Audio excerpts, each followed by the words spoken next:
O capitalismo tem esta tendência para se regenerar a si próprio no sentido do crescimento.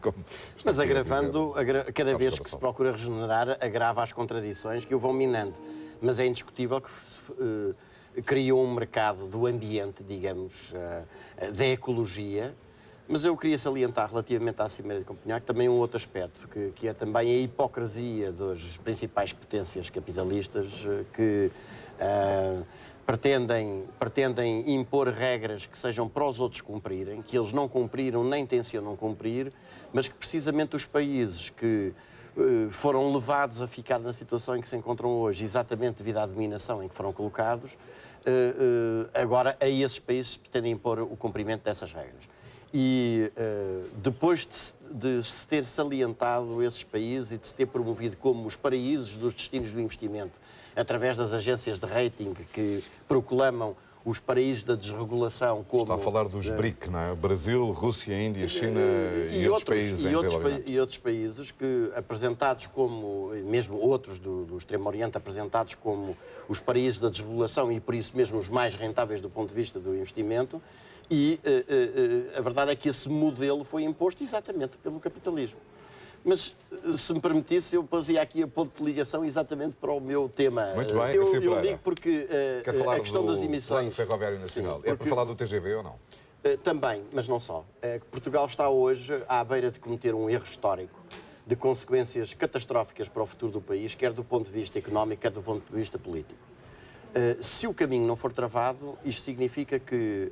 O caminho é a construção do TGV? Não só. É aquilo que o Governo se prepara para fazer, que é gastar qualquer coisa como 10 mil milhões de euros na organização de um sistema ferroviário completamente destinado, digamos, ao abandono, que é a aposta na bitola ibérica, que nos tem mantido separados da Europa desde há um século para cá, e em duas linhas de TGV apenas para passageiros, obviamente sem qualquer rentabilidade, e que não permitem o grande objetivo de uma rede ferroviária, que era a rentabilização e a afirmação da competitividade dos nossos portos. Explicando muito rapidamente, nós temos um sistema ferroviário com uma bitola que é diferente da bitola de todos os outros países da Europa, com exceção da Espanha, que nos foi imposta pela Espanha há um século atrás. Temos, por isso mesmo, um transporte ferroviário, que é o transporte do futuro, que é o transporte que vai substituir e que terá forçosamente que substituir o transporte rodoviário, que neste momento transporta 29 vezes mais toneladas de produtos no território português do que o transporte ferroviário, mas que até exatamente pelo consumo de combustível, pelos efeitos sobre a atmosfera, vai ter que ser substituído. A verdade é que nós estamos neste momento completamente laqueados da Europa. E o que é que o Governo se prepara para fazer neste momento? O Governo prepara-se para deixar cair as ligações que importavam a Portugal do ponto de vista estratégico, que Espanha não quer fazer e que já deixou muito claro que quer deixar para as calendas, ou seja, a ligação Porto Vigo e Corunha, e a ligação vital, que é o pipeline do escoamento das nossas mercadorias, e não só das nossas, como aquelas que chegam à Europa, designadamente ao único porto de águas profundas que existe na Península Ibérica, que é o de Sines, Aveiro, Vilar Formoso, Salamanca, Irún. E prepara-se para fazer isso sob o pretexto de que Espanha ainda não mudou completamente para a bitola europeia. Ou seja, o que está a dizer é que não está necessariamente contra o investimento, o que queria era que ele fosse de outra maneira. Não, o que era absolutamente vital. Vamos lá ver uma coisa. Aquilo que vai ser feito, na sua opinião, vai servir de pouco ou de nada? Não, é uma traição nacional. Chamemos as coisas pelos seus nomes. Deixe-me só explicar porquê. Porque o governo português prepara-se para permitir que os espanhóis não façam a ligação à Corunha, permitir que não façam a ligação... já assumiu que vai adiar essa construção.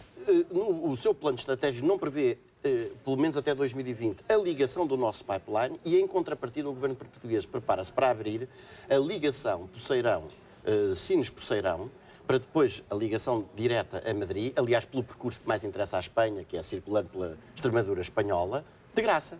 Isto é, à borla. E, portanto, esta questão é uma verdadeira traição dos interesses nacionais e impõe que se pergunte que interesses defendem as pessoas que estão a aplicar esta política, que faces ocultas é que é preciso destapar e como é que é possível que haja portugueses a pensar desta forma. E impõe-se absolutamente parar isto, porque nós estamos a gastar aquilo que vai empenhar completamente o país num sistema ferroviário que está destinado a ser pura e simplesmente abandonado, já não existe no resto da Europa e que a Espanha vai abandonar muito em breve porque está ela própria a substituir completamente a bitola ibérica pela bitola europeia.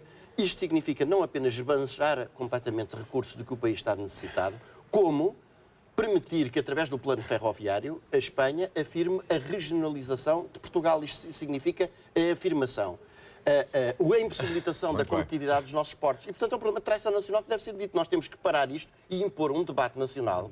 Um debate nacional onde os argumentos sejam trocados. Sr. Pereira, sentença final sobre a postura do Governo na Assembleia da República? Sim, essa declaração final respeita a denúncia que entendo que deve ser feita da posição que o Primeiro-Ministro Sócrates e o Governo vêm a assumir perante a Assembleia da República e que mostra que o PS é hoje um partido não só minoritário, como não democrático e que não consegue resolver os problemas da governação.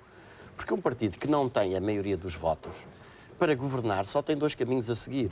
Ou faz uma coligação ou faz um acordo parlamentar. Ora, José Sócrates não faz nem uma coisa nem outra e depois pretende exigir que os partidos da oposição votem as medidas que ele apresenta e o ajudem a executar o programa do PS. Isto é absolutamente inaceitável e coloca o país numa posição cada vez mais insustentável. Aliás, o Presidente da República, a meu entender, já devia ter intervido para designar outra pessoa, de entre o Partido Socialista, que saiba governar em minoria. Mas em contrapartida, isto também põe, em meu entender, a claro que os partidos da oposição têm uma posição errada. Porque eles afirmam que José Sócrates está a fazer-se passar por vítima. Mas eu julgo que os partidos da oposição estão-se a fazer passar por tolos.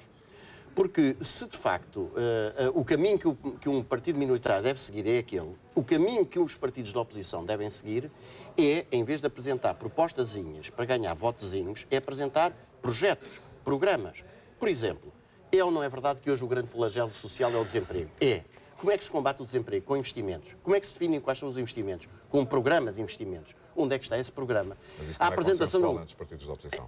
Mas compete a cada um deles apresentar esse plano de desenvolvimento que é absolutamente essencial, é absolutamente urgente e imperioso para o desenvolvimento do país.